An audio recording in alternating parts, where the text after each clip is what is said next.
मन्नू और रोशनी उसके दोस्त और साथ ही एक बिजनेस पार्टनर की पार्टी में जाती हैं। अब मन्नू को ईशान की बहुत ही ज़्यादा फिक्र हो रही होती है, इसलिए वह तुरंत ही वहाँ से निकलने के लिए रोशनी को कहता है। रोशनी उससे कहती है लेकिन शायद आंटी को बुरा लगेगा कि हम इस तरह से जल्दी निकल आए हैं। अब मन्नू कहता है मैं सब कुछ देख लूँगा, वहाँ ईशान अकेले हैं, तुम्हारे बिना वह रो रहा होगा। दोनों वहाँ से निकल रहे होते हैं, तभी अब मन्नू किसी से टकरा जाता है। वह सॉरी बोलकर आगे बढ़ जाता है, लेकिन वह जिससे टकराता है वह मन्नू के साथ चल रही रोशनी को देखती है और उसे देखते ही उसकी आंखें हैरानी से फैल जाती हैं, क्योंकि वह कोई और नहीं बल्कि शेफाली होती है। शेफाली रोशनी को देखकर गुस्से से भर जाती है। वह उसके पीछे जाती भी है, लेकिन लॉन्ग ड्रेस होने की वजह से और जल्दी चलने की वजह से उसका पैर मुड़ जाता है और वह लड़खड़ा जाती है। तब तक अब मन्नू और रोशनी वहाँ से निकल जाते हैं। शेफाली की आंखें पूरी गुस्से से लाल हो जाती हैं। वो वहीं से वरुण को कॉल करती है, लेकिन वरुण वहाँ पर किसी बिजनेस की डील के कारण एक कंपनी के सीईओ से बात करने में लगा हुआ होता है, इसलिए शेफाली के कॉल को वह इग्नोर कर देता है। शेफाली और गुस्से में भर जाती है और वह काफ़ी गुस्से में वरुण के पास वहाँ जाती ही है और चिल्लाते हुए कहती है, तुम्हारा दिमाग खराब हो गया है क्या? मैं अगर कॉल कर रही हूँ तो इसका कोई कारण होगा ना, तो मेरा कॉल क्यों नहीं रिसीव कर रहे थे? उसके इस तरह से बोलने की वजह से वरुण तो हैरान होता ही है। वहाँ पार्टी में मौजूद सभी लोग उन दोनों की तरफ ही देखने लगते हैं और उनको समझ में ही नहीं आता कि अचानक से शेफाली को क्या हो गया। वरुण हैरानी से बस उसके चेहरे पर देख रहा होता है। शेफाली कहती है, इस तरह से क्या देख रहे हो?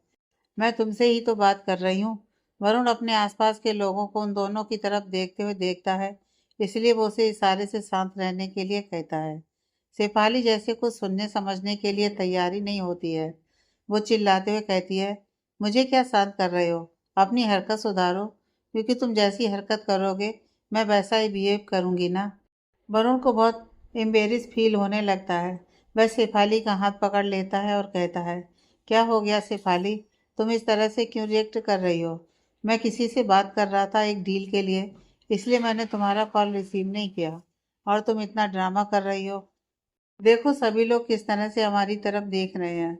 शेफाली झटके से अपना हाथ छुड़ाती है और चिल्लाते हुए कहती है, मुझे कोई फर्क नहीं पड़ता कौन मुझे देख रहा है और कौन क्या समझ रहा है। मैं जो कह रही हूँ वह सुनो और समझो। वहाँ मौजूद सभी लोग उन दोनों के बारे में बातें करने लगते हैं। वरुण उन सब की तरफ देखकर बोलता है, शेफाली बिहेव, देखो तो सब कैसे बातें कर रहे हैं।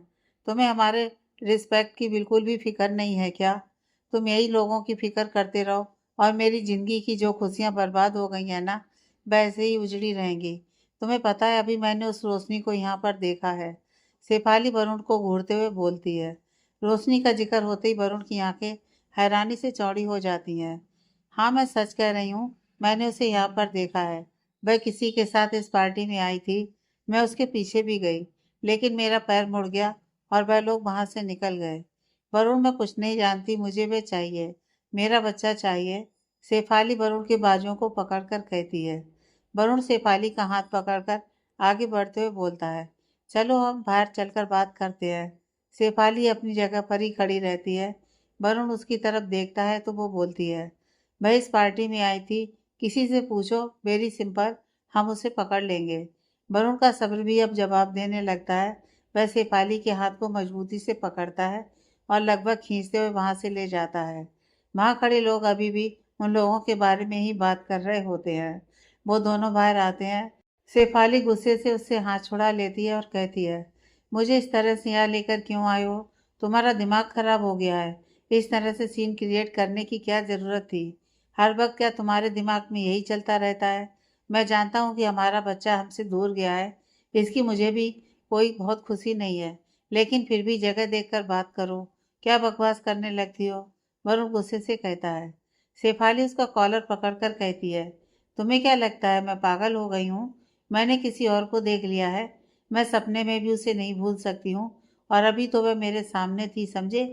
खैर मैं तुमसे क्यों कह रही हूँ, मैं खुद जाकर इस पार्टी के होस्ट से पूछती हूँ। उनके पास तो गेस्ट लिस्ट होगी ना, उसमें तो उस रोशनी का नाम होगा, तभी तुम्हें भरोसा होगा।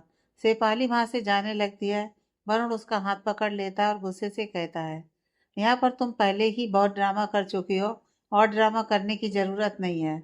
शेफाली वरुण की तरफ घूरती है तो वह उसका हाथ छोड़ देता है।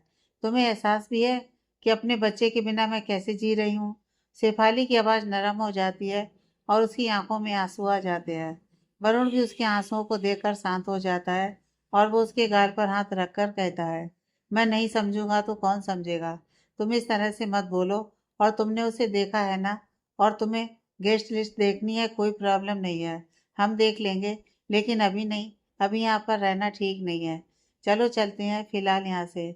शेफाली अभी भी उसके चेहरे पर देख रही होती है तो वरुण उसे भरोसा दिलाते हुए कहता है, मैं कह रहा हूँ ना, प्लीज मुझ पर भरोसा करो। शेफाली बिना कुछ बोले वहां से चली जाती है। वरुण थोड़ा हैरान हो जाता है और वह अपने आप से कहता है, क्या शेफाली ने जो कहा वो सच कहा? क्या वो रोशनी यहाँ पर?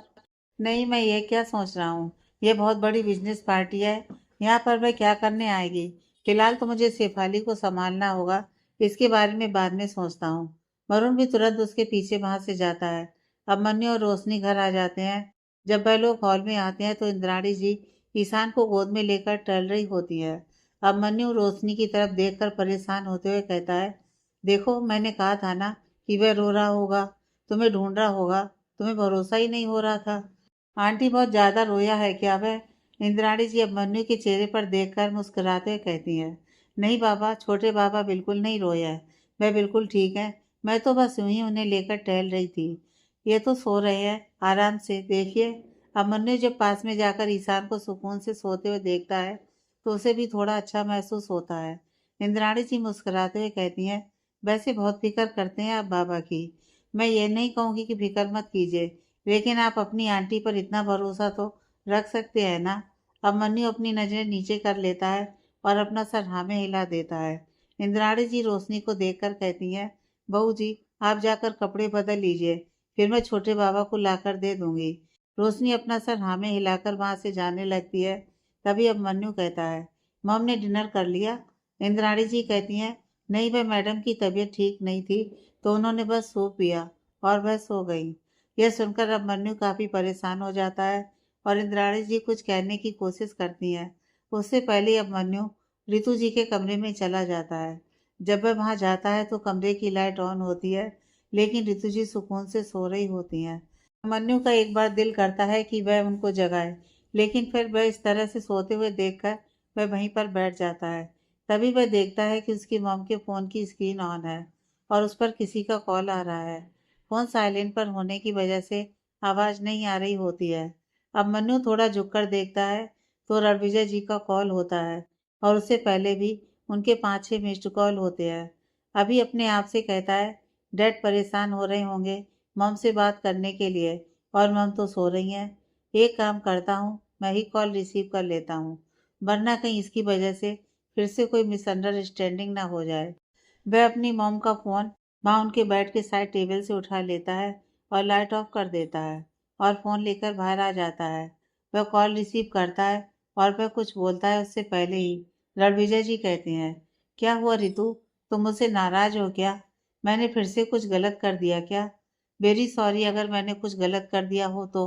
मैं कब से परेशान हो रहा हूँ, तुम कॉल क्यों नहीं पिक कर रही हो? रणविजय जी काफी परेशान होकर बोलते हैं, डैड अभी बोल रहा हूँ, अब मन्नू धीरे से कहता है। रणविजय जी अब मन्नू की आवाज़ सुनकर और परेशान हो जाते हैं और कहते हैं, अब मन्नू तुम अपनी मॉम को कॉल क्यों रिसीव कर रहे हो? रितु ठीक तो है ना? वैसे मैं कब से कॉल कर रहा हूँ, शाम को मैंने कॉल किया था तो उसने कहा था घर जाकर बात करूँगी, लेकिन फिर उसने कॉल बैक नहीं किया और मैंने किया तो वह उसने पिक नहीं किया। तुम बोल क्यों नहीं रहे हो?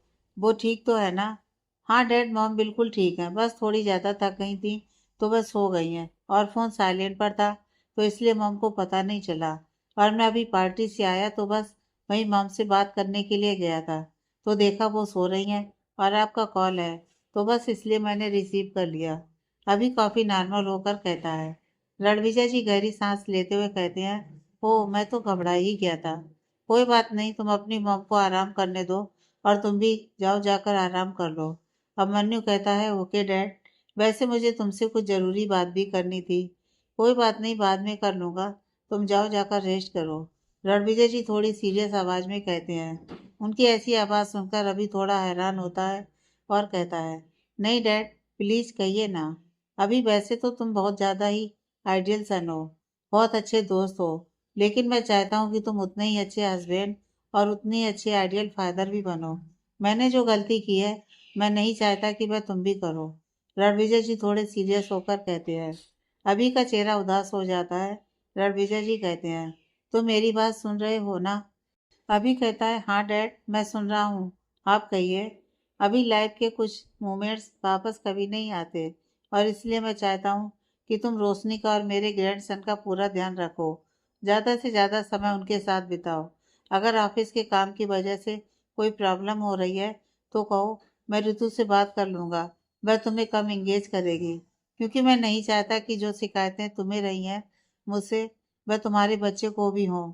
रणविजय जी थोड़ी उदासी से कहते हैं, नो डैड, मुझे आपसे कोई भी शिकायत नहीं है और आप ये बात अच्छे से जानते हैं।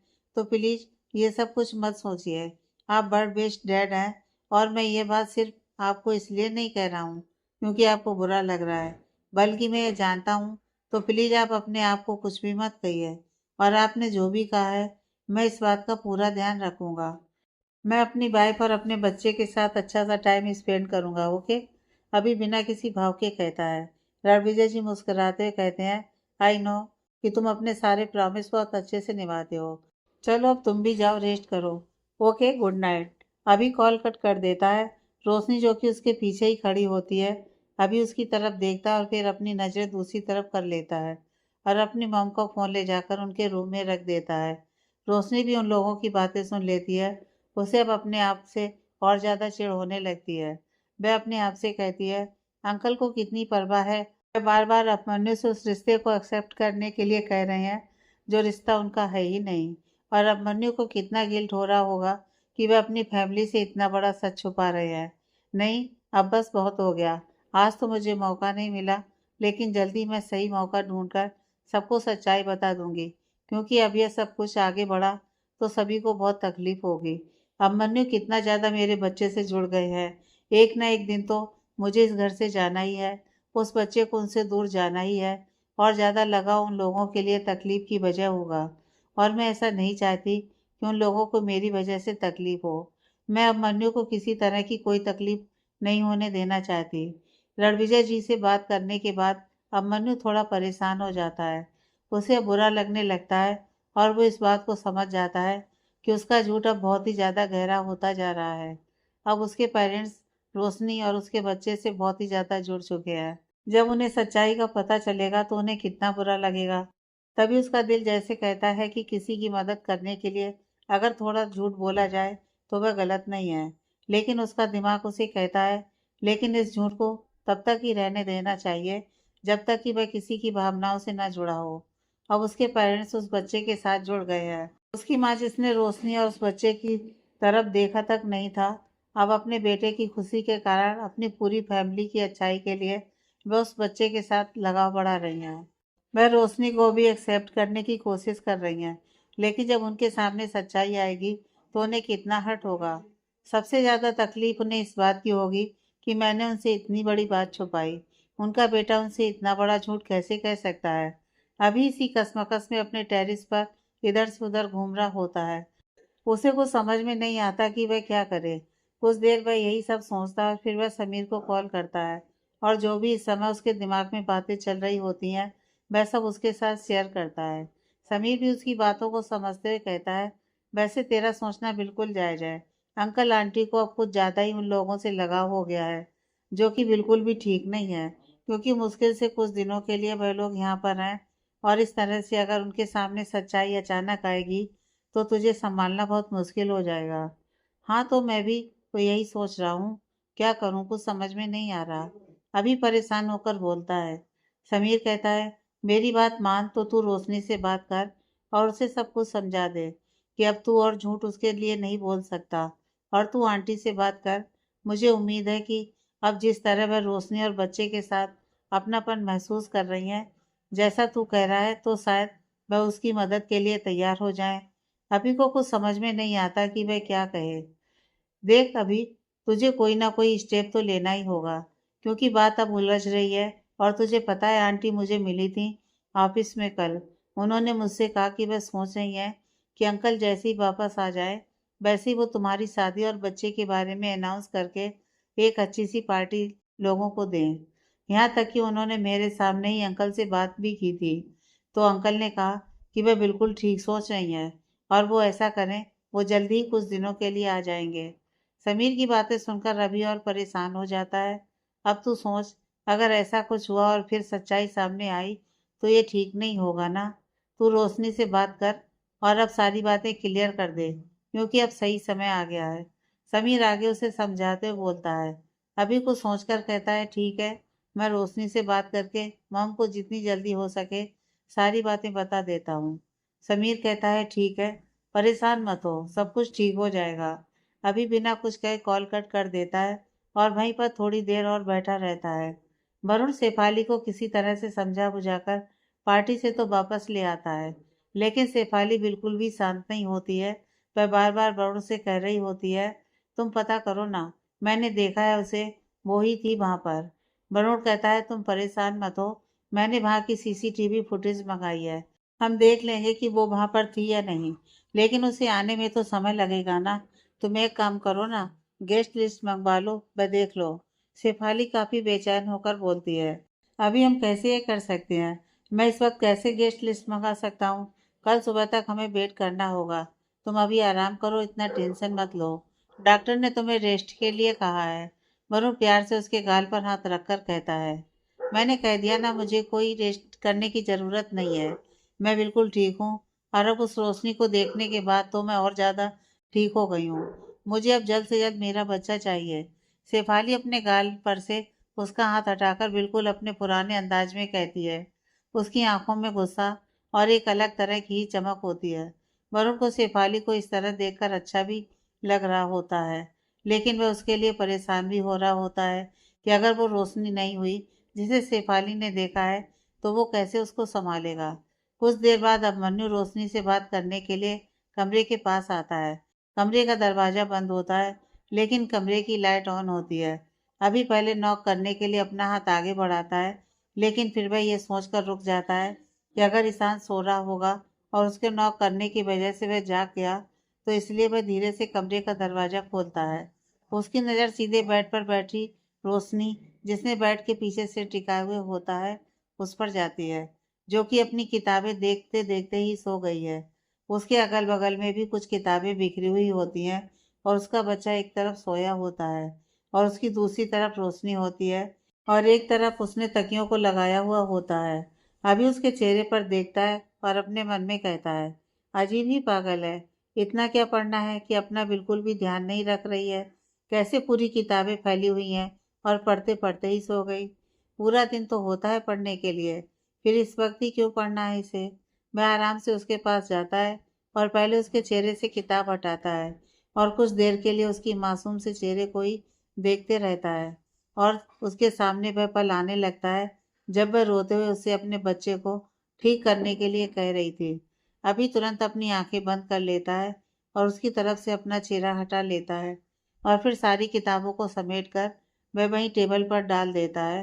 वह जैसे ही शायद टेबल की लैंप की लाइट बंद करने के लिए झुकता है, वैसे ही वह देखता है कि ईशान जग गया है और वह और अपना चेहरा बनाते हुए अपने हाथ से अपनी आंखों को मसल रहा होता है और अपने होठों को भींचकर वो रोने की कोशिश करता ही है।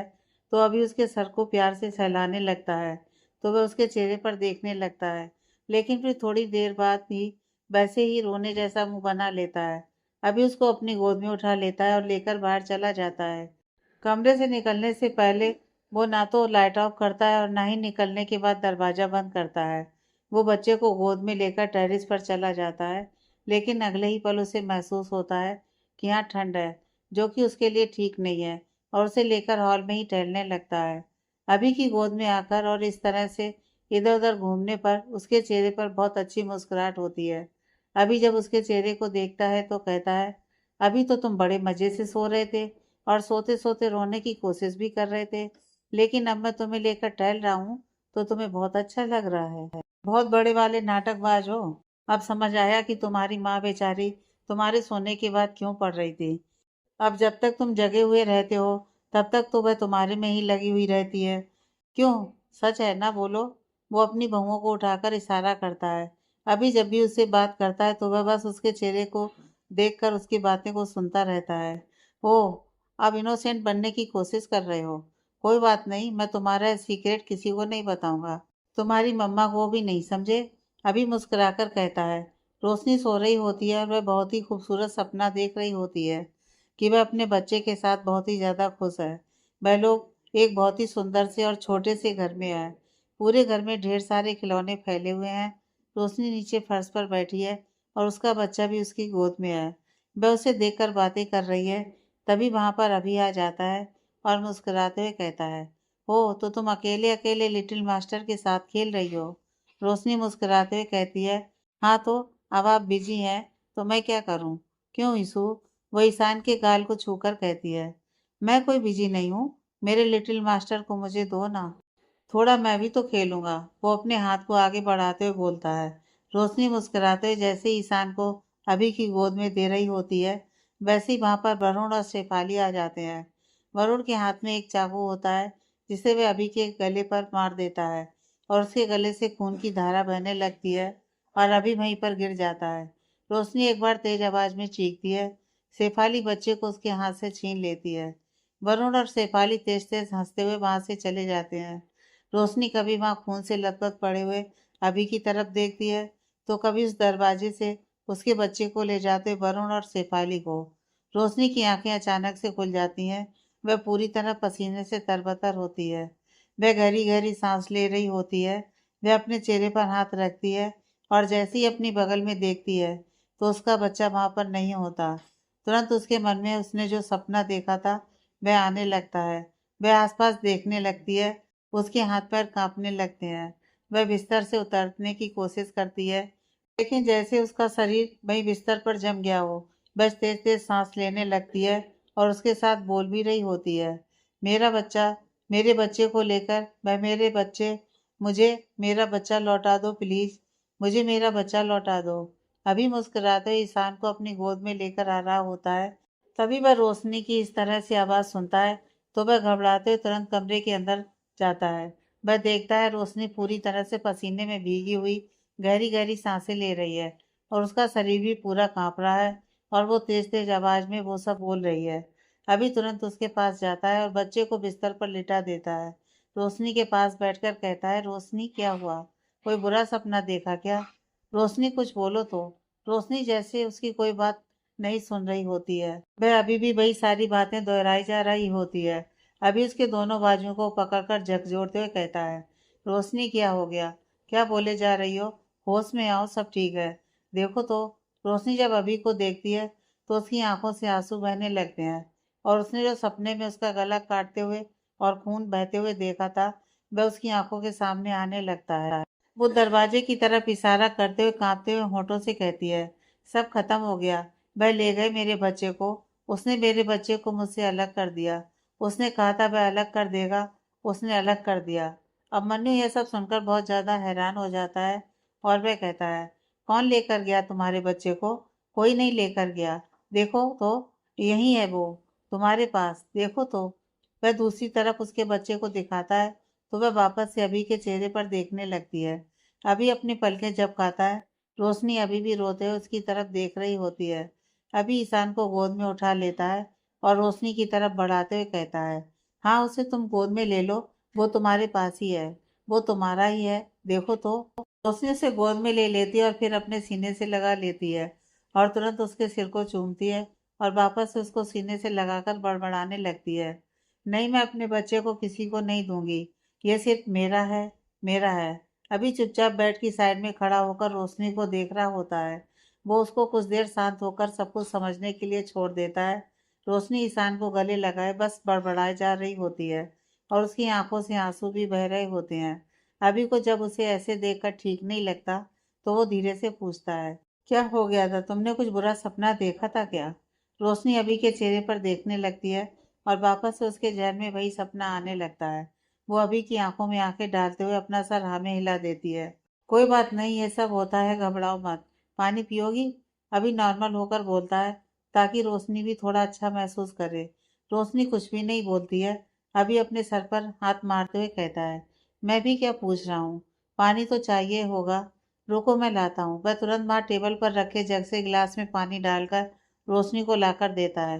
रोशनी एक घूंट पानी पीती है और गिलास अपने हाथ में रखे हुए ही अपने सपने के बारे में सोचने लगती है। अभी जब उसको इस तरह से देखता है तो वो धीरे से उसके पास बैठ जाता है और गिलास उसके हाथ से लेकर बेड की साइड टेबल पर रखता है। कोई प्रॉब्लम नहीं है, तुमने जरूर कुछ बुरा सोचा होगा, इसलिए सपने में देखा।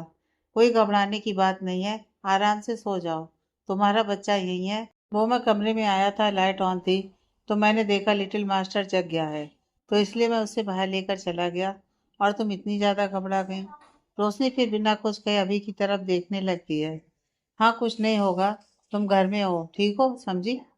वो अपनी बात आगे कहता है। रोशनी अपना सिर हाँ में हिला देती है। अभी मुस्कुराकर खड़ा हो जाता है और वहां से जाने लगता है। क्या आप यहाँ मेरे पास रुक सकते हैं? रोशनी धीरे से अभिमन्यु के पीछे से बोलती है। अभी तुरंत पलटकर उसकी तरफ देखता है। दोनों एक दूसरे की आंखों में देख रहे होते हैं। रोशनी वापस से कहती है, प्लीज। अभी अपना सिर हिला देता है और कहता है, ठीक है, आराम से सो जाओ, मैं तुम्हारे पास में ही हूँ, मतलब यहीं हूँ। अभी लाइट ऑफ करने के लिए जाता है तो रोशनी कहती है, लाइट ऑन रहने दीजिए ना। ठीक है। अभी धीरे से बोलकर सोफे पर जाकर बैठ जाता है। रोशनी ईशान की तरफ देखकर आराम से लेट जाती है। अभी भी वही सोफे पर लेट जाता है। रोशनी ईशान के सर को सहला रही होती है, उस भयानक सपने के बारे में ही सोच रही होती है। अमरन्यु अपने आप से कहता है, नहीं, अभी भी उसकी हालत ठीक नहीं है। इस तरह की हालत में मैं उसे बिल्कुल नहीं कह सकता कि वह घर में सबको सच्चाई बता दे। मुझे इसके लिए थोड़ा वेट करना होगा। अभी सुबह वर्कआउट करके जब हॉल से अपने कमरे में जा रहा होता है, तभी वह देखता है कि रितु जी हॉल में बैठी हुई है और उन्होंने अपना सर पीछे सोफे पर टिका रखा है और उनकी आंखें बंद हैं। अभी उनके पास आता है और धीरे से कहता है, मॉम। रितु जी अपनी आंखें खोलती हैं। उनकी आंखें काफ़ी लाल होती हैं, चेहरा भी काफ़ी थका हुआ और बीमार सा लग रहा होता है। वो बस अभी के चेहरे पर देखने लगती हैं। अभी उनके करीब जाकर कहता है, मम, आपकी तबीयत तो ठीक है ना? रितु जी अपनी पलकें झपकाकर सिर हाँ में हिला देती हैं। अभी उनके पास जाकर बैठ जाता है और उनके हाथ को छूकर कहता है, मम, लेकिन आपका हाथ तो काफ़ी गर्म है, लगता है आपको फीवर है। कल रात को भी आपकी तबीयत ठीक नहीं थी ना? रितु जी धीरे से कहती हैं, नहीं, मैं ठीक हूँ, तुम परेशान मत हो। अभी वहीं पास में रखा हुआ थर्मामीटर उठा लेता है और कहता है, आपने टेम्परेचर चेक किया? रितु जी कुछ बोलती नहीं है, वह चुपचाप उसके चेहरे पर देख रही होती हैं। समझ गया, आपने चेक कर लिया है, लेकिन मुझे बता नहीं रही हैं, है ना? कोई बात नहीं, मैं अभी देख लेता हूँ। अभी उनकी तरफ देखकर बोलता है। वो थर्मामीटर उनके मुंह में डाल देता है और फिर थोड़ी देर बाद चेक करता है तो 102 डिग्री फीवर होता है। वह परेशान होते हुए कहता है, मम, आपको इतना ज़्यादा फीवर है और आप कह रही हैं कि ठीक हूँ मैं? रितु जी कहती हैं, हाँ, मैं ठीक हूँ, कोई प्रॉब्लम नहीं है, जा रही हूँ, थोड़ी देर में रेडी होकर ऑफिस के लिए निकलूंगी, बहुत काम है। वो उठकर जाने लगती हैं तो अभी उनका हाथ पकड़कर वहीं बिठा देता है और कहता है, बिल्कुल नहीं, जब तक आपका फीवर उतर नहीं जाता तब तक आप कहीं भी नहीं जाएंगी। And I am damn sure कि आपने अपनी दवा भी नहीं ली होगी। कोई प्रॉब्लम नहीं है, मैं रूम में जाती हूँ और रेडी होकर आती हूँ, फिर ब्रेकफास्ट करके मेडिसिन ले लूँगी और ठीक हो जाऊँगी। रितु जी कहती हैं, बिल्कुल भी नहीं, मैं आपके लिए फ्रूट्स लेकर आता हूँ, फिर आप मेडिसिन लेकर रेस्ट करेंगे। और मॉम, प्लीज़ मना मत कीजिएगा। अभी खड़ा होकर बोलता है। रितु जी कुछ कहना चाहती हैं लेकिन अभी उनको कुछ बोलने नहीं देता और वह तुरंत जाकर कुछ फ्रूट्स कट करके ले आता है। रितु जी कहती हैं, क्यों मेरे लिए परेशान हो रहे हो? अभी हाउस हेल्प आ जाएंगे ना, फिर मैं ले लेती कुछ। अभी कुछ भी नहीं कहता और अपने हाथ से उन्हें फ्रूट्स खिलाता है। रितु जी बस उसके चेहरे पर देख रही होती हैं। मैम, आपको पूरा फिनिश करना है, कोई बहाना नहीं चलेगा। अभी हल्की मुस्कुराहट से बोलता है। रितु जी भी मुस्कुराते हुए कहती हैं, जब तुम बीमार होते थे और मैं तुम्हें इस तरह से डांट कर कहती थी, वही बदला ले रहे हो क्या? अभी हंसते हुए कहता है, वैसे अब तक तो मैंने ये नहीं सोचा था ना, बट ये भी आइडिया बुरा नहीं रहेगा। रितु जी हंसते हुए कहती हैं, अच्छा, मॉम से बदला लोगे? नहीं मॉम, मैं मजाक कर रहा हूँ, मेडिसिन लेकर आता हूँ, अभी उनके कमरे की तरफ बढ़ते हुए बोलता है, नहीं तुम परेशान मत हो, अब मैं रूम में जाकर दवा ले लूँगी। ठीक है, तुम जाओ, जाकर रेस्ट करो। अभी वर्कआउट करके आए हो, फिर शावर लेकर रेडी हो, ऑफिस के लिए निकलना है। रितु जी उसको रोकते हुए बोलती हैं और उठकर जाने लगती हैं। अभी उनका हाथ पकड़ लेता है और कहता है, मैं खुद आपके साथ चलूँगा, आप मेरे सामने मेडिसिन ले लीजिएगा। रितु जी उनके चेहरे पर देखने लगती है तो अभी कहता है, प्लीज़ मम। वो उनको रूम में ले जाता है और उनको दवा दे देता है और उनको रेस्ट करने के लिए कहता है।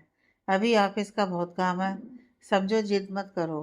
रितु जी रेस्ट करने से मना करती हैं। आज ऑफिस का सारा काम मैं हैंडल कर लूँगा। आज आप सिंगानिया इंडस्ट्रीज की एमडी नहीं है, बल्कि सिर्फ अभिमन्यु की मम है। मैं आपका फ़ोन भी अपने साथ लेकर जा रहा हूँ। अभी उनका फ़ोन उठा लेता है। अभी अब ज़्यादा हो गया। तुमने कहा फ्रूट खा लीजिए, मैंने खा लिया। तुमने कहा दवा ले लीजिए, मैंने ले लिया। अब तुम मुझे इस तरह से रेस्ट करने को मत कहो। मैं थोड़ी देर ऑफिस में काम करूँगी, फिर देखना तुरंत ठीक हो जाऊँगी। रितु जी थोड़ा गुस्सा करती हैं, लेकिन अभी पर जैसे कोई असर ही नहीं होता और वह अपना सिर नामे हिला देता है और कहता है, आप रेस्ट कीजिए, मैं कुछ नहीं जानता। आज कुछ ज़्यादा ही जिद नहीं कर रहे हो तुम? रितु जी जानबूझकर थोड़ा झूठा गुस्सा दिखाते हुए कहती हैं। मैं सब बात समझता हूँ, इसलिए आपका ये झूठा गुस्सा नहीं चलेगा। अभी हंसते हुए बोलता है, मतलब आज तुम नहीं मानोगे? रितु जी उसके चेहरे पर देखकर बोलती हैं। अभी अपना सर नामे हिला देता है और कहता है, आप रेस्ट कीजिए, मैं किसी को कह दूंगा। मैं थोड़ी देर बाद आपके लिए ब्रेकफास्ट ले आएंगे और मैं फ़ोन लेकर जा रहा हूँ, ठीक है? रितु जी कुछ बोलना चाहती हैं, लेकिन अभी उनका फ़ोन लेकर निकल जाता है। रितु जी के चेहरे पर मुस्कुराहट आ जाती है। वो अपने आप से कहती हैं, कितना प्यार करता है ये मुझसे। मुझे थोड़ी भी तकलीफ होती है तो ये बिल्कुल बर्दाश्त नहीं कर पाता। यही एक बात समझ नहीं आती कि इसने अपनी साथी जैसी इतनी बड़ी बात छुपाई कैसे। वरुण अपने हाल में सोफे पर बैठे बैठे ही सो रहा होता है। उसके चेहरे पर पानी आता है और वह गुस्से से आंखें खोलता है तो देखता है सामने शेफाली गुस्से से खड़ी हुई है। वरुण अपने हाथ से अपने चेहरे के पानी को पोंछकर छिड़ते हुए कहता है, what's wrong with you? Shefali गुस्से से उस गिलास को नीचे जमीन पर फेंक देती है और चिल्लाते हुए बोलती है, तुम्हें इतनी अच्छी नींद कैसे आ सकती है? तुम कैसे सो सकते हो? मैं पूरी रात यही सोच रही थी कि रोशनी मेरे सामने थी और मैं कुछ भी नहीं कर पाई, और तुम यहाँ सुकून से सो रहे हो। कैसे? क्या तुम्हें अपने बच्चे की फिक्र नहीं है? तुम्हें मेरी फिक्र नहीं है? वरुण खड़ा हो जाता है और कुछ बोलने की कोशिश करते हुए शेफाली की तरफ बढ़ता है तो शेफाली कुछ कदम पीछे हट जाती है और कहती है, कोई बहाना नहीं, अभी के अभी कॉल करो और पता करो वो किसके साथ आई थी, बस, और कुछ नहीं। और हाँ, अगर 1 घंटे में मुझे उस रोशनी के बारे में पता नहीं चला ना, तो फिर तुम सोच भी नहीं सकते मैं क्या करूँगी। वह गुस्से से वहाँ से चली जाती है। वरुण अपने सिर पर हाथ रख लेता है और कहता है, शेफाली भी ना बहुत जिद करती है। पता नहीं रोशनी वहाँ थी भी या नहीं, लेकिन इसके सर पर यह भूत सवार हो गया है, तो अभी इसे मनाना आसान नहीं होगा। कॉल करता हूँ मैनेजर को, वह पता करेगा। वरुण मैनेजर को कॉल करके उसे कल की पार्टी की गेस्ट लिस्ट लाने को कहता है और फिर सोफे पर आराम से बैठ जाता है। मीना जी उन लोगों की बातें सुन लेती हैं और काफ़ी परेशान हो जाती हैं। वह अपने आप से कहती हैं, ईश्वर, कहीं सच में इन लोगों को तो रोशनी के बारे में पता नहीं चल गया है। मैडम जिस तरह से गुस्सा कर रही हैं और जिस तरह से वह कल की पार्टी से आकर कह रही थी, उससे तो हो सकता है कि उन्होंने सच में देखा होगा, लेकिन वह किसी पार्टी में पता नहीं क्या सच्चाई है। हे ईश्वर, उनकी रक्षा कीजिएगा और वह कभी भी इन लोगों के हाथ ना आए। बस वो जहाँ भी हों खुश रहे अपने बच्चे के साथ। अभी ऑफिस के लिए निकलने वाला होता है, तभी रोशनी उसे दिख जाती है। रोशनी को देखते ही वह कल रात की उसकी हालत के बारे में सोचने लगता है। रोशनी जब उसके सामने से जाने लगती है तो वो अपनी नज़रें नीची कर लेता है। रोशनी भी कुछ बोलती नहीं है और वह भी वहाँ से जाने लगती है। अभी कुछ सोचता है और रोशनी को आवाज़ देता है। रोशनी रुक जाती है और पलटकर उसकी तरफ देखने लगती है। अभी उसके पास जाता है और धीरे से कहता है, तुम ठीक हो ना? रोशनी तुरंत अपना सिर हाँ में हिला देती है।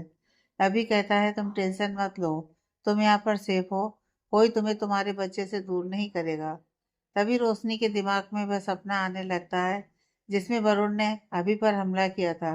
वो अभी के चेहरे पर देखते हुए बस यही सोच रही होती है। अभी कहता है, मैं सच कह रहा हूँ, अगर तुम्हें कोई बात परेशान कर रही है तो तुम बेहिचक मुझसे कहो, ठीक है। रोशनी अपना सर हाँ में हिला देती है। अभी कुछ और कहना चाहता है लेकिन तभी उसकी मॉम का फ़ोन बजने लगता है। वह रिसीव करता है और बात करते हुए वहाँ से चला जाता है। रोशनी अपने आप से कहती है, वो सपने का क्या मतलब था? कहीं वो सच में अभिमन्यु को कोई नुकसान ना पहुंचा दे। नहीं नहीं, ऐसा कुछ नहीं हो सकता। और उनको अभिमन्यु के बारे में कुछ भी पता नहीं है। और अगर कभी ऐसी नौबत आई तो मैं किसी भी हालत में इनका कोई नुकसान नहीं होने दूंगी। उन लोगों ने मेरे लिए बहुत कुछ किया है। वरुण का मैनेजर गेस्ट लिस्ट लेकर वहां पर आ जाता है और वरुण उसके हाथ से लेकर देखता है। तभी शेफाली उससे छीन लेती है और काफी बेचैनी से सारे पन्नों को पलट पलट कर देखने लगती है। वह एक बार, दो बार, तीन बार और फिर जल्दी जल्दी में कई बार देख लेती है और फिर गुस्से से उसे नीचे फेंक देती है और कहती है, ऐसा कैसे हो सकता है? इसमें उसका नाम क्यों नहीं है? मैंने देखा था उसे, वह थी वहां पर। फिर इसमें कैसे नहीं है उसका नाम? मैनेजर हैरानी से बस शेफाली की तरफ देख रहा होता है तो वह गुस्से से उसकी तरफ देखकर चिल्लाते हुए कहती है, तुम सही पेपर लेकर आए हो ना, या फिर किसी के कहने पर ऐसे ही लोगों का नाम उठाकर ले आए हो?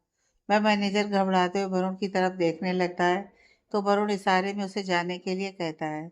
वह मैनेजर वहां से जाने लगते हैं तो शेफाली कहती है, कहाँ जा रहे हो? मेरी बात का जवाब दिए बिना तुम्हें पता है ना कि अगर मेरी बात का जवाब नहीं दोगे तो मैं तुम्हें जॉब से निकाल दूंगी। वह मैनेजर वापस से वरुण की तरफ देखने लगता है तो वरुण शेफाली का हाथ पकड़कर कहता है, तुम उस पर क्यों नाराज हो रही हो? उसने अपना काम सही से किया है, उसकी कोई गलती नहीं है। शेफाली उससे हाथ छुड़ाते हुए कहती है, उसकी गलती नहीं है तो किसकी गलती है? इसमें उसका नाम क्यों नहीं है? वरुण शेफाली के बिहेवियर से चिढ़ जाता है। वो भी इरिटेट होते हुए कहता है, उसका नाम इसलिए नहीं है क्योंकि वह वहां नहीं थी। और इस बात को समझने की कोशिश क्यों नहीं कर रही हो? मैं कल से तुम्हें समझा रहा हूँ ना, तुमने देख लिया ना सब कुछ। नहीं है तो क्यों जिद कर रही हो? तुम्हें कोई गलतफहमी हुई होगी। क्यों, मैं पागल हूँ? मैंने आज से पहले कभी कहा था कि कहीं पर मैंने देखा है उसे? मैंने उसे कल देखा था तभी तो मैंने कहा ना। शेफाली भी गुस्से से बेकाबू हो जाती है। वरुण शांत होकर कहता है, वहां हो सकता है कि कोई उसके जैसी दिखने वाला हो, इसलिए तुम्हें लगा हो। शेफाली अपनी मुट्ठियों को भींचते हुए वहां से चली जाती है। मैनेजर वरुण की तरफ देख रहा होता है। वरुण गुस्से से कहता है, तुम यहाँ खड़े होकर मेरा मुंह क्या देख रहे हो? जाओ यहाँ से। मैनेजर डरकर कहता है, सर मेरी जॉब। कुछ नहीं हुआ है तुम्हारी जॉब को, तुम्हारी जॉब सेफ है। अगर चाहते हो वो रहे तो यहाँ से जाओ। वरुण उसको धमकाता है। मैनेजर वहां से चला जाता है। वरुण वहीं पर बैठकर अपने सिर पर हाथ रख लेता है। अभी ऑफिस के लिए निकल रहा होता है तभी वहां पर एक एम्प्लॉय आता है और एक लिफाफा देते हुए कहता है, सर मैडम की फ़्लाइट की टिकट है। आज दोपहर में उनकी मुंबई के लिए फ़्लाइट है। मैंने कल रात को पूछने के लिए कॉल किया था लेकिन मैम ने कॉल रिसीव नहीं किया, इसलिए मैं लेकर आ गया। अभी हैरानी से उस टिकट को लेते हुए उससे पूछता है, क्यों मॉम मुंबई क्यों जा रही हैं? वो बहुत इंपॉर्टेंट बिजनेस डील है। वो एम्प्लॉय जवाब देता है। अभी रितु जी के कमरे में जाता है और उनसे इस बारे में बात करता है। रितु जी कहती हैं, हाँ मेरे तो दिमाग से ही ये निकल गया। ओह, पैकिंग भी करनी है। एक काम करो, अभी तुम टिकट यहीं रख दो और इंद्राणी जी को मेरे रूम में भेज दो पैकिंग के लिए। मम आपकी तबीयत ठीक नहीं है, मैं आपको नहीं जाने दूंगा। अभी उनको जाने देने से मना कर देता है। तुमने मुझे ऑफिस जाने से मना किया था, वो मान गई थी ना, क्योंकि वहाँ मेरे बिना गए हुए भी काम हो सकता है। लेकिन वहाँ नहीं जाऊंगी तो बहुत प्रॉब्लम हो जाएगी। बहुत मुश्किल से इन लोगों के साथ मीटिंग फिक्स हुई है तो मुझे जाना होगा। और वैसे भी 2 दिन की ही तो बात है। आज जाऊंगी, 2 दिन बाद मैं वापस। ऋतु जी उसकी बात से मना करके उसको समझाती हैं।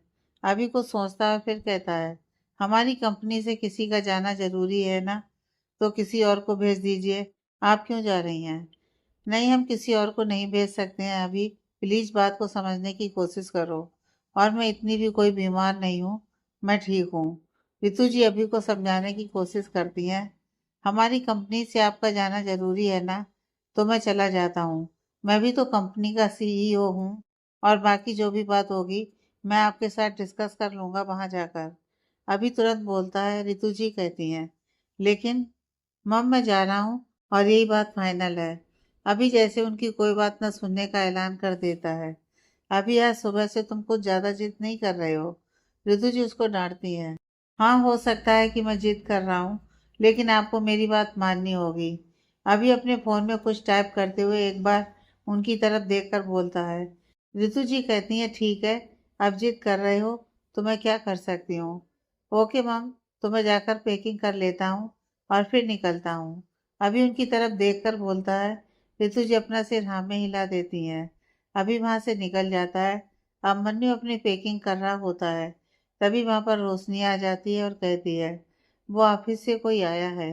अभी अपनी घड़ी की तरफ देखता है और कहता है, ओ नो, फ्लाइट का भी टाइम हो रहा है और ऑफिस का भी काम करना जरूरी है। पैकिंग भी बाकी है, क्या करूं। वह अपने सामान की तरफ देखता है जो कि बिस्तर पर रखा हुआ होता है और वहीं उसका सूटकेस भी रखा हुआ होता है। अगर आपको कोई प्रॉब्लम ना हो तो क्या मैं आपकी पैकिंग कर दूं? तब तक आप जाकर उनसे मिल लीजिए और जो इम्पोर्टेंट ऑफिस का काम है वह कर लीजिए। रोशनी धीरे से बोलती है। अभी तुरंत उसके चेहरे पर देखता है और उसके चेहरे पर मुस्कुराहट आ जाती है। वह अपना सर हाँ में हिलाते हुए कहता है, thank you so much, please कर दो, मैं बस थोड़ी देर में निकलूंगा। अभी वहां से अपने ऑफिस के एम्प्लॉय से मिलने के लिए चला जाता है। रोशनी उसकी पैकिंग कर देती है। थोड़ी देर बाद एक हाउस हेल्प अभी का सूटकेस लेकर हॉल में आ जाता है और वह एम्प्लॉय भी वहां से चला जाता है। रोशनी कहती है, आपका सारा सामान मैंने पैक कर दिया है। बस जितना बेड पर था वही सब कुछ रखना था ना। हाँ, बस वही सब कुछ था और कुछ नहीं, थैंक यू। मैं मॉम से मिलकर आता हूँ, फिर मैं निकलता हूँ। अभी तेज कदमों से रितु जी के कमरे में जाता है। रितु जी ऑफिस का कुछ काम कर रही होती हैं। मम, ये क्या, आपको मैंने रेस्ट करने के लिए कहा है और आप यहाँ भी ऑफिस का ही काम कर रही हैं। अभी थोड़ा निराश हो जाता है। रितु जी कहती हैं, नहीं बस अभी ठीक फील कर रही थी इसलिए। तुम जा रहे हो? हाँ, बट आप अपना पूरा ध्यान रखेंगी। अभी बोलता है। रितु जी कहती हैं, हाँ मैं ध्यान रखूंगी, तुम बिल्कुल फिक्र मत करो। अभी उनसे गले लगता है और फिर वहां से निकल जाता है। वो जब हाल में वापस आता है तो रोशनी ईशान को गोद में लिए हुए खड़ी होती है। वह ईशान की तरफ देखता है और अपने मन में कहता है, लिटिल मास्टर, मैं 2 दिनों के लिए जा रहा हूँ। तुम्हें बहुत मिस करूंगा और मुझे पता है तुम भी मुझे बहुत मिस करोगे, लेकिन मैं कोशिश करूंगा कि मैं तुमसे बात कर सकूं। ओके, वैसे तुम भी मुझे मिस करोगे ना। तभी ईशान अपनी पलकें झपका देता है। अभी के चेहरे पर मुस्कुराहट आ जाती है। रोशनी पर जब उसकी नजर पड़ती है तो वह तुरंत वहां से निकल जाता है। अभिमन्यु रुकिए। अभी अपनी गाड़ी का दरवाजा खोलता ही है, तभी पीछे से रोशनी की आवाज आती है। वह पलट कर देखता है तो रोशनी तेजी से भागते हुए वहां आती है, जिससे उसकी सांस फूलने लगती है। क्या हो गया, रिलैक्स करो। अभी उसको देखकर परेशान हो जाता है। रोशनी अपने हाथ में ली हुई फाइल अभी की तरफ बढ़ाते हुए कहती है, ये फाइल रह गई थी, शायद आपकी किसी काम की होगी। अभी उसे लेकर देखता है और कहता है, हाँ काम की तो है, थैंक यू सो मच, वरना परेशान हो जाता। ओके, रोशनी अपने सिर हाँ में हिला देती है। वह वहां से जाने लगती है। अब मन्नू अभी भी अपने कार के दरवाजे पर हाथ रखे हुए रोशनी की तरफ ही देख रहा होता है। फिर धीरे से कहता है, क्या करूं, कह दूं?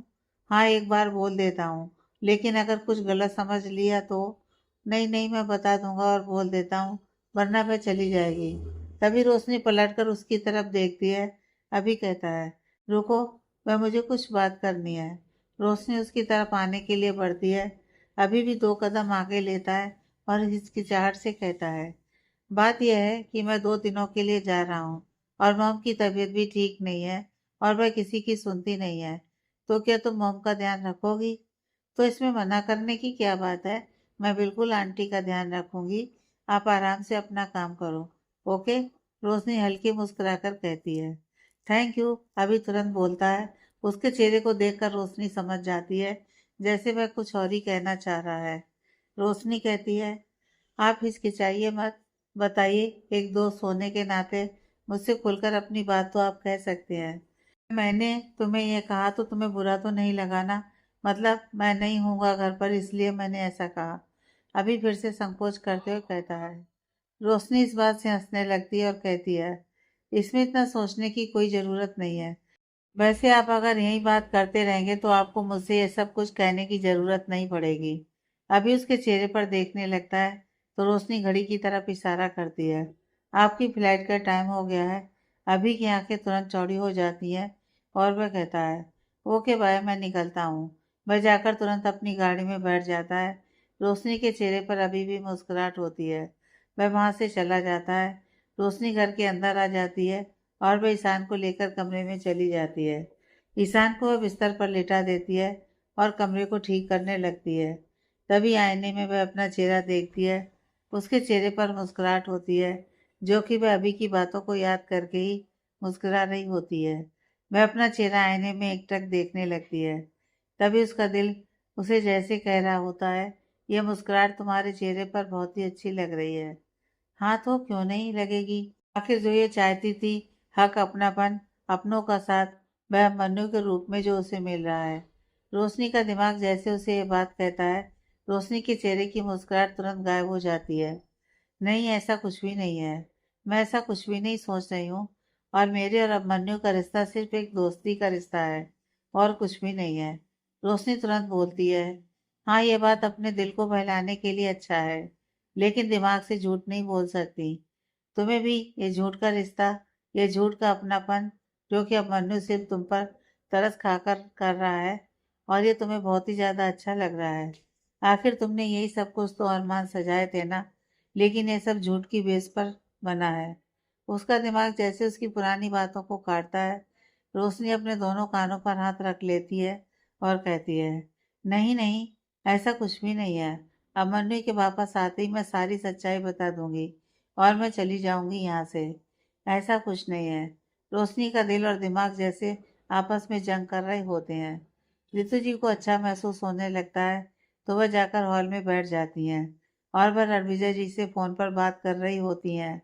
हाँ, मैं भी यही सोच रही थी कि मैं जल्दी ही अभी और रोशनी की शादी के बारे में अनाउंस कर दूँ और उनके लिए एक रिसेप्शन पार्टी रखूँ और सबको बताऊँ उनकी शादी के बारे में।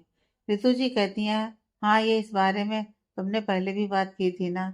अभी अपने टूर से वापस आ जाए, फिर एक अच्छी सी कोई डेट रख दो और फिर मैं भी वापस आ जाऊंगा। रणविजय जी बोलते हैं। तभी डोरबेल बजती है। एक हाउस हेल्प जाकर दरवाज़ा खोलती है तो उनके सामने दो नए चेहरे होते हैं और उसके साथ ही पुलिस वाले भी होते हैं। वह हैरानी से उनकी तरफ देख रही होती है तो इंस्पेक्टर कहते हैं, अभिमन्यु सिंघानिया है घर पर? नहीं, अभी बाबा तो नहीं है। वह थोड़ी घबराते हुए जवाब देती है। ठीक है, तो और कोई होगा घर पर? इंस्पेक्टर उसको घबराते हुए देखता है तो और कड़क आवाज में पूछते हैं। वह अपने सर हमें हिलाते हुए कहती है, मैडम है, मैं बुला देती हूँ। वह जाकर रितु जी के सामने खड़ी हो जाती है। रितु जी सारे से पूछती हैं तो वह दरवाजे की तरफ इशारा करती है। वो रणविजय जी से कहती हैं, कोई आया है, मैं बाद में बात करती हूँ। वह कॉल कट करके उसकी तरफ घूरती हैं। ऐसा भी कौन आया है जो तुम इतनी घबराकर यहाँ आकर खड़ी हो गई? वह पुलिस आई है और उसके साथ दो लोग भी हैं। वो अभी भी डरे हुए ही जवाब देती है। हाँ तो इसमें इतना घबराने की क्या बात है? उन लोगों को अंदर बुलाओ। रितु जी गुस्से में कहती है। वह हाउस हेल्प वापस से दरवाजे पर जाती है और वह उन लोगों को अंदर आने के लिए कहती है। रितु जी अपनी जगह से खड़ी हो जाती हैं। वह दोनों अंदर आते हैं, उनके साथ इंस्पेक्टर भी। रितु जी इंस्पेक्टर की तरफ देखकर कहती हैं, हाँ इंस्पेक्टर कहिए। इंस्पेक्टर कहते हैं, आप कौन? मैं रितु सिंघानिया और ये मेरा ही घर है। रितु जी जवाब देती है। उनकी नज़र वहाँ खड़े उन दोनों पर भी होती है। इंस्पेक्टर कहते हैं, वो हम यहाँ मन्नू जी से मिलने के लिए आए हैं। रितु जी के चेहरे पर हैरानी की लकीरें उभर आती हैं। वह कहती हैं, क्यों, क्या बात है? क्या आपको मेरे बेटे से मिलना है? और ये लोग कौन है? वह आदमी सामने आकर कहता है, मेरा नाम वरुण मेहरा है और ये मेरी वाइफ शेफाली है। आपके बेटे ने हमारे बच्चे की सरोगेट मदर को अपने घर में छुपा कर रखा हुआ है और इसलिए हम इंस्पेक्टर को लेकर आए हैं। ये सुनते ही रितु जी के चेहरे का रंग उड़ जाता है। वह इंस्पेक्टर की तरफ देखकर पूछती है, ये लोग क्या बोल रहे हैं? इंस्पेक्टर कहते हैं, हाँ हमें यही कंप्लेंट मिली है कि आपके बेटे अभिमन्यु ने उनकी सरोगेट मदर रोशनी को अपने घर में छुपा कर रखा है और इनका बच्चा भी उसके साथ ही है। रितु जी पहले तो गुस्से में बोलने वाली होती हैं, लेकिन जैसे ही वे रोशनी का नाम सुनती हैं तो वह चुप हो जाती हैं। इंस्पेक्टर उनके चेहरे की हैरानी को समझते हुए कहते हैं, लगता है अब आप समझ चुकी हैं कि मैं किसके बारे में बात कर रहा हूँ। तो आप अपने बेटे को बुलाइए और कहिए कि वह उस लड़की को हमारे सामने लेकर आए, वरना उनके लिए परेशानी खड़ी हो सकती है। आप जो कह रहे हैं, आपके पास उन बातों का कोई सबूत है? रितु जी का मन जैसे इस बात पर भरोसा करने का नहीं हो रहा होता है। शेफाली के हाथ में एक फाइल होती है जो कि वह रितु जी की तरफ बढ़ाते हुए कहती है, ये रही उस लड़की की सारी डिटेल और प्लीज आप इसको देखिए और जल्दी से बुलाइए उसे। रितु जी जब फाइल खोलती हैं, उसके सबसे पहले पेज पर ही रोशनी की तस्वीर होती है और उसके सरोगेट मदर होने की बाकी डिटेल भी उसमें होती है, जिसे देखने के बाद रितु जी गुस्से से लाल हो जाती हैं। वह फाइल को देखते हुए ही इंद्राणी जी को काफ़ी तेज आवाज़ लगाती हैं। इंद्राणी तुरंत वहाँ पर आती है तो वह उनकी तरफ घूरते हुए कहती है, रोशनी को उसके बच्चे के साथ यहाँ लेकर आओ। इंद्राणी जी अभी भी हैरानी से उनकी तरफ देख रही होती हैं तो वह वापस से गुस्से से कहती हैं, मैंने कहा उस लड़की को उसके बच्चे के साथ अभी के अभी यहाँ लेकर आओ। इंद्राणी जी तुरंत कमरे में जाती हैं और रोशनी से कहती हैं, बहू जी मैडम आपको बुला रही हैं। रोशनी कहती है, ठीक है, आप यहीं ईशान के पास रुकिए, मैं आती हूँ। नहीं, आपको ईशान बाबा के साथ ही बुलाया है। इंद्राणी जी आगे कहती हैं। उनके चेहरे पर थोड़ी परेशानी देखकर रोशनी कहती है, क्या हुआ, वह सब ठीक तो है ना? इंद्राणी जी कुछ सोचते हुए कहती हैं, पता नहीं मैडम बुला रही हैं, कुछ लोग भी आए हुए हैं। रोशनी कहती है, ठीक है, मैं जाती हूँ, आप बाबा को मुझे दे दीजिए और चलिए। रोशनी और इंद्राणी जी ईशान को लेकर हॉल में जाती हैं। जैसे ही रोशनी की नज़र वरुण और शेफाली पर पड़ती है तो उसका शरीर पूरा कांपने लगता है। उसकी आंखों से आंसू बहने लगते हैं। उसे समझ में ही नहीं आता कि वह क्या करे। वहाँ से कहाँ जाए। वह इधर उधर देखने लगती है ताकि वह अपने बच्चे को उन दोनों से दूर कर सके। शेफाली की नज़र जैसे ही रोशनी पर जाती है तो बहुत तेज कदमों से उसके पास जाती है और उसका गला पकड़कर कहती है, मेरा बच्चा कहाँ है? तुमने यह सोच भी कैसे लिया कि तुम मेरे बच्चे को लेकर मुझसे दूर चली जाओगी और मैं कुछ भी नहीं करूँगी? हाँ बोलो, मेरा बच्चा कहाँ है, वरना मैं तुम्हारी जान ले लूँगी। बोलो जल्दी। रोशनी का दम घुटने लगता है। तभी एक महिला कांस्टेबल जाकर शेफाली को रोशनी से अलग करती है। इंद्राणी जी भी ईशान को लेकर आ जाती हैं। शेफाली इंद्राणी जी के हाथों से तुरंत ईशान को अपनी गोद में ले लेती है और उसे अपने सीने से लगा लेती है। रोशनी जब शेफाली को उसके बच्चे को लेकर सीने से लगाए देखती है तो वह उसकी तरफ अपने बच्चे को लेने के लिए झपटती है, लेकिन वरुण बीच में आ जाता है और वह उसे दूसरी तरफ धक्का देते हैं, जिससे रोशनी के सिर में चोट आ जाती है। वरुण इंस्पेक्टर की तरफ देखकर कहता है, इंस्पेक्टर आप देख रहे हैं, इस लड़की को अभी के अभी इसे अरेस्ट कीजिए। यह हमारे बच्चे को लेकर भाग गई थी ताकि यह हमें ब्लैकमेल कर सके और इसने हमें ब्लैकमेल किया भी। वह कुछ झूठी तस्वीर दिखा देता है और कुछ पैसों का डिमांड से भरा हुआ लेटर भी। इंस्पेक्टर अपने फीमेल कांस्टेबल को रोशनी को अरेस्ट करने के लिए जाने को बोलते हैं। तभी रोशनी चिल्लाते हुए कहती है, नहीं, ये मेरा बच्चा है और ये सब झूठ बोल रहे हैं। ये इन लोगों की साजिश है। इन लोगों ने जानबूझकर मुझे मेरे बच्चे से दूर किया है। मेरी कोई गलती नहीं है। मुझे मेरा बच्चा लौटाओ। रोशनी सबकी तरफ देख रही होती है, लेकिन उसे किसी से कोई भी मदद की उम्मीद नहीं होती है। तो वह रितु जी के पास जाती है और जाकर उनके पैर पकड़ लेती है और कहती है, आंटी प्लीज प्लीज इनसे मेरा बच्चा दिलवाइए। ये मेरा बच्चा है, इन लोगों का नहीं है। Please aunty. रितु जी गुस्से से अपनी मुट्ठियों को भींचे हुए खड़ी होती हैं। उनको रोशनी के आंसुओं से उसके इस तरह से पैर पकड़ने से कोई भी असर नहीं हो रहा होता है। वह झटके से उसे खुद से अलग करती हैं। वो इंस्पेक्टर की तरफ देखकर कहती हैं, इंस्पेक्टर सबसे पहली बात तो यह कि इस लड़की के बारे में मेरे बेटे को कुछ भी नहीं पता था। इसने झूठ बोला उससे और यहाँ पर भी विक्टिम बनकर आई थी। मेरे बेटे को इन सब मामलों में मत घसीटिए। आपको आपकी कल्प्रिट मिल गई है, जिसका बच्चा था उसे मिल गया है।